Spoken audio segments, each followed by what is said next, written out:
আজকে গিয়েছিলাম একটু মার্কেটিংয়ে বেরিয়েছিলাম এবং এটা অনেক দিন পরেই বেরিয়েছি আমি আর দি।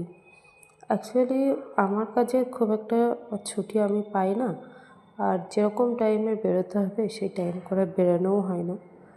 তো বিকালের দিকে সন্ধ্যার দিকে আজকে বেরিয়ে দিদিকে বললাম একটু আসতে এবং ও এসেও ছিল।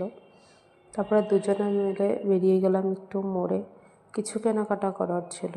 তো কিছু কেনাকাটা করার পরে দেখুন এখানে যখন কিনছি এই বাচ্চাটা প্রায় আমার কাছাকাছি এসেই ঘুরছে।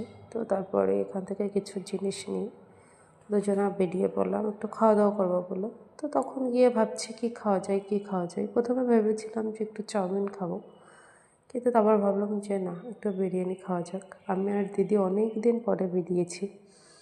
তো এখানে একটু বিরিয়ানি খাওয়া দাওয়া করে তারপরে একটু কোল্ড ড্রিঙ্কস নিয়েছিলাম, সেটা খাওয়া দাওয়া করে ওই যে মোড় থেকে বাজার করে ফিরছিলাম, চিপস ছিল।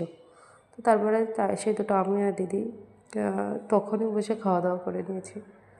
আর এখানে দেখুন বসে আমি চিপস খাচ্ছি আর আমার দিদি ভিডিও করছে। বেশ রাত হয়েছিল এবং যা রাত হয়েছিল তখন ভাবছিলাম, এবং স্টেশনে এসেছি, একটা ট্রেন পাইনি। তারপরে ট্রেন পেয়ে বাড়ি চলে আসলাম।